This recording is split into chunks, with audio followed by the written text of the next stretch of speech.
excellent day for an exorcism. Hello everyone, my name is Giovany. Welcome to my YouTube channel, Backyard Pictures. So in the month of October, I'm going to be posting several videos that are going to be related to Halloween or horror films.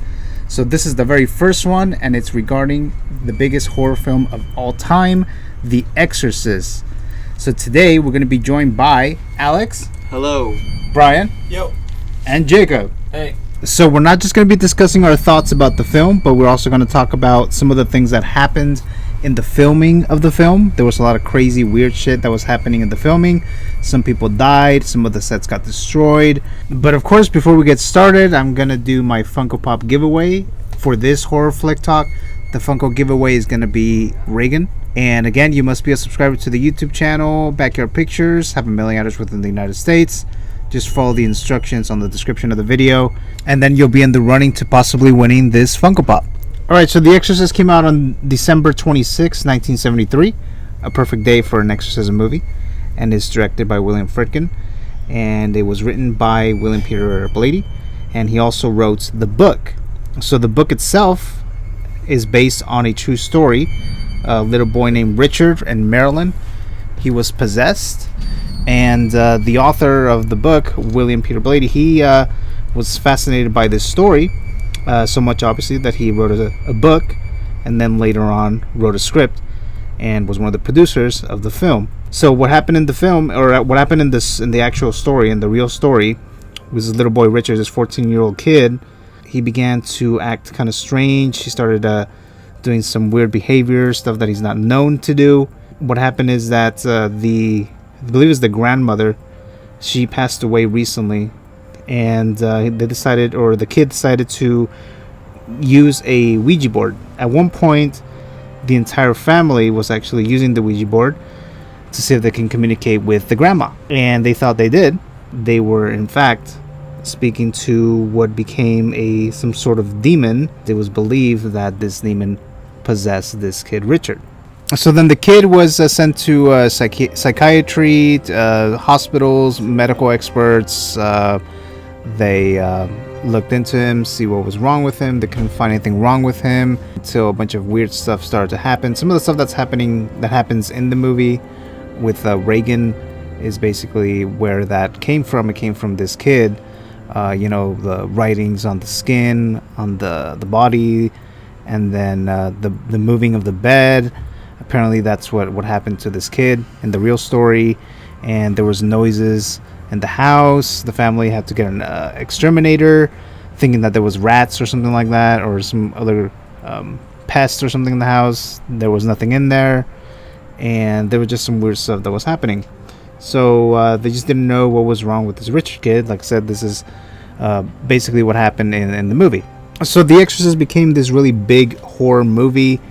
Just big film overall. There was reports that people were fainting or throwing up. It was just becoming too scary to some people of the 1970s. So it became like a huge thing. It influenced a lot of people to go back to the church, because I guess they had abandoned church, and after seeing this movie, they're like, yeah, we need to go back to some church. So that was some influence there. The Exorcist, I believe, is the only horror film that was nominated for Best Picture at the Oscars. It also got a Best Director Oscar nomination. And Linda Blair, the little girl who plays Reagan, she also got an Oscar nomination. So this is a movie that was well received by basically everyone. And I think it was pretty scary for everyone as well, or at least most people. In my opinion, it's my overall favorite horror film. I think it's the best horror film that has ever been made. I don't think there's anyone that's gotten too close to it. So that's just my opinion. But so I'm going to kick it off with one of you guys. So what are your thoughts on The Exorcist? Alex? I mean, I think you covered it. I think, yeah, it's a really good movie. But the only thing I can think of that's interesting is, imagine being back in 73 and sitting in the theater for the first time, seeing this on the big screen right in front of you. Like, how fucked up that would be, how creepy that would be. I agree. A film like that we never seen before. Yeah, if you can erase your memory of ever seeing The Exorcist, and they put you in a movie theater and they show this to you, I mean, it's like any classic movie that you've seen, you kind of want to erase it from your head and see what it was like to see it again from the beginning, your first time you saw it. And I mean, yeah, 1970s, a lot of people were pretty fucked up over it. But even if you show it to certain people nowadays, you know, it's not a movie that I think that should be taken too lightly. It's like, it's in a class of its own, I think. Completely in a class of its own. Yeah, I guess there's a rise on requests for exorcisms for the Catholic Church. I guess they got like 40 requests like that week the movie came out, and then so on, more exorcism requests. They were probably all legitimate. Yeah, I mean, I don't know how much science has been discovered as far as like psychiatry and all this other stuff, but yeah, it definitely opened a big can of a bunch of shit. But so what are your thoughts on some of the stuff that happened on the set? Because there was some parts of the set that got destroyed, that got burned down. Yeah, fire. There's some people that died. I think it was only couple. there was like 2 people, I believe, that died. But both the characters they played actually died in the film also. So, fuck. And it wasn't just the actors that were in the movie. It was like, you know, Max von Sydow's brother. I think he died on his first day of shooting the film. Who's Father Merrin, right? Yeah, Father Merrin, Lancaster Merrin, and Father Karras, Damien Karras. His son almost got hit by a truck too.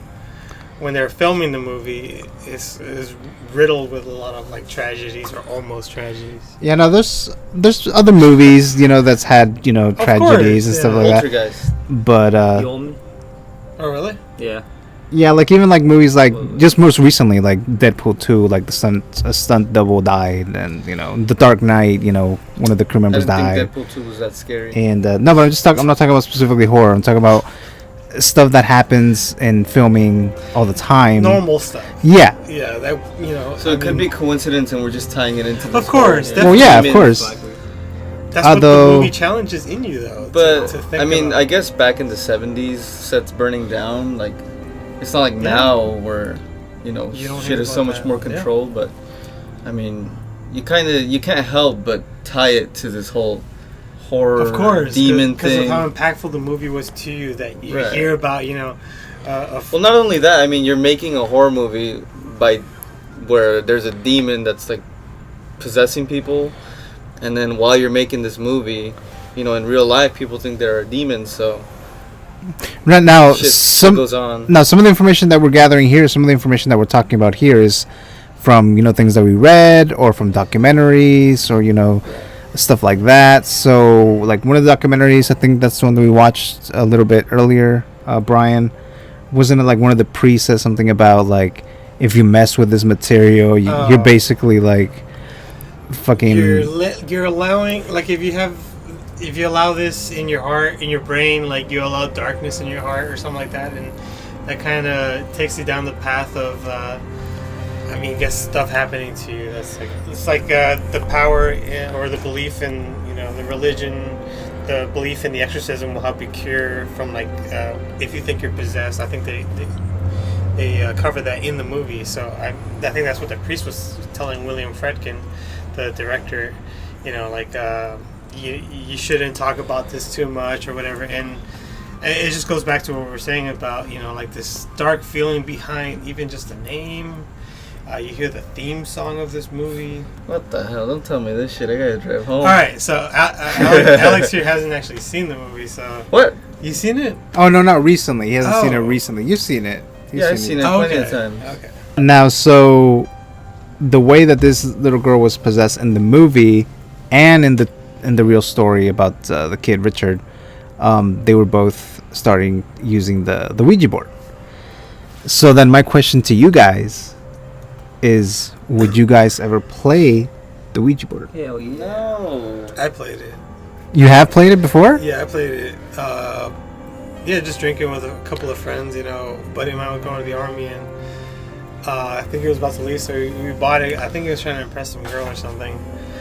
I won't name any names, but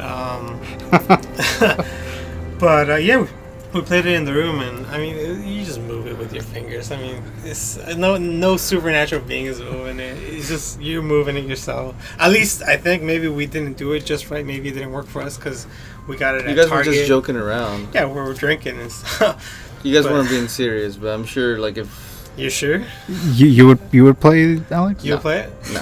Why That would being you play said, it? no. You Fuck really no. wouldn't play it. No, because then if some bad shit happens to me, I'm gonna tie it to that. Oh, like, it was a fucking Ouija board 3 months ago. Don't you have a Ouija board, Jacob? No, I almost got one. No, don't bring it into this house. I'll just tell you that. All this evil shit in here. And then Alex has to drive home, so Fuck. the local news the next day. Alright, so I'm going to ask you guys, so what age were you the first time you saw The Exorcist? Man, dude, you wanna bring up... So for me, I think it was maybe... I was already kind of older, I guess. I was like 9 or 10. I mean, that's still pretty young.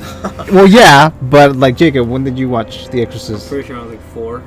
Yeah. What the hell? You're fucked up. No, yeah. I saw clips of it maybe when I was like 8, 9. I didn't see the whole movie till maybe I was like 12, 13. I'm with Jacob. I was really young, but it wasn't like my doing. I mean, I knew, like, I think we lived near these guys that we used to hang out with, and they're older than us, and you know, they showed us all the horror movies growing up. You know, Nightmare on Elm Street, Halloween, The Exorcist, And of course, The Exorcist. Yeah, I was a little kid. I was like super young, too young, definitely too young for this movie.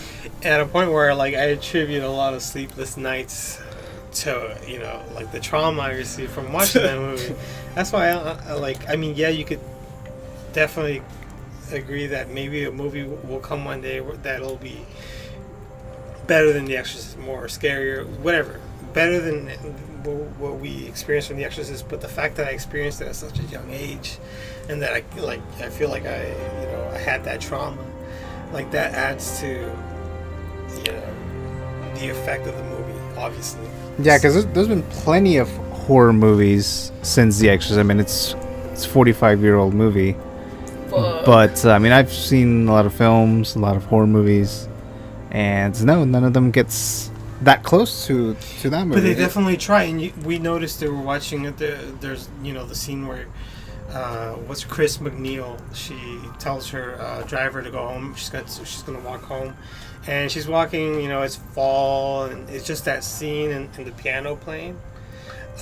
You know, you think back to Halloween, and you know, what's her name? Laurie Strode was going down to town. Oh, the influences. And then wasn't the music playing too? Yeah. Playing.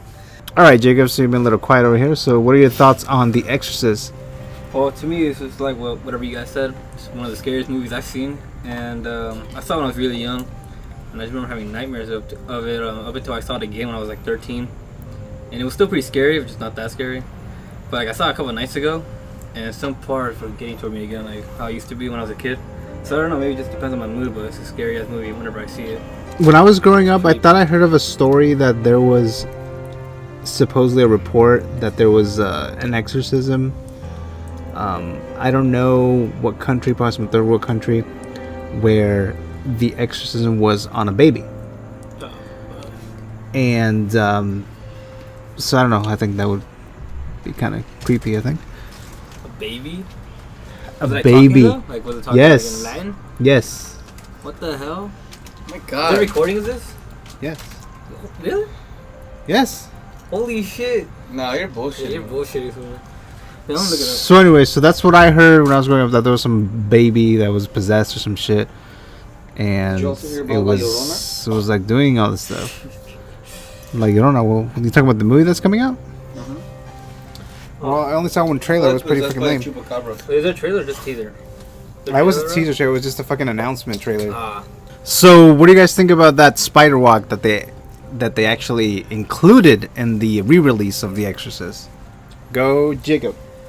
Wait, was that not in theaters? Like that? Not in the original release in the 70s. Was it too much? Yeah.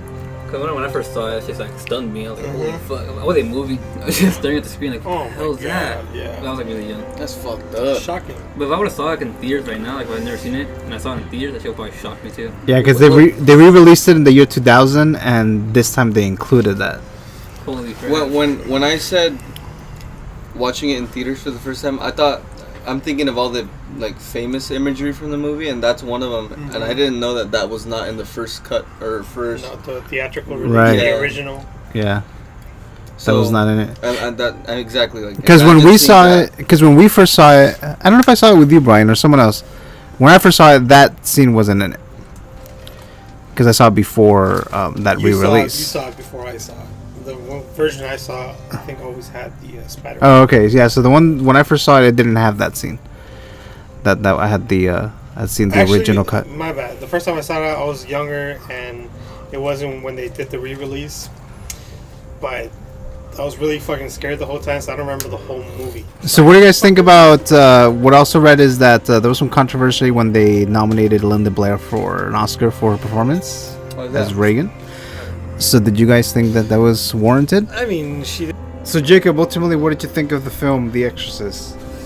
I think it's a scary movie that no matter how many times you watch it, it still kind of scares you. Not that bad to the point like when you first saw it, but in a way, it still kind of creeps you out. Would it say it's your favorite horror film ever? Yeah, it's the one that scared me the most for sure. How about you, Alex? My favorite horror film? My favorite horror film is probably Jason X. Oh my fucking god, that's not the question. Oh. Yeah, I liked it. I mean, it's really good. Like, what else can you say? It's like a staple. It's when you think top horror films, you think Do you think of Jason X? Well, besides Jason X, I mean, it's you can substitute it with The Exorcist, but it's up there. But is The Exorcist your all-time favorite horror film ever? No. So Brian, is The Exorcist your all-time favorite film Yes. or all-time favorite horror film ever? Yes. Is it really? Yes. Are you kidding me? It's one of my favorite movies of all time. All right, so The Exorcist is my favorite horror film ever, and looks like it's Jacob's Yeah. and Brian's. Mine Except too. Alex's favorite horror film is Jason X. X. So it's not this movie. But that's pretty much going to wrap this up for our horror flick talk. So there's future horror flick talk videos coming this month. Keep an eye out for that. And again, I have the Funko Pop giveaway of Reagan. So make sure you are subscribed to the channel and have a mailing address within the United States. And make sure you're following me on Instagram, Backyard Flicks. And that's going to conclude our very first Backyard Horror Flick Talk. So thank you very much for watching and listening. And I'll see you guys next time. Goodbye.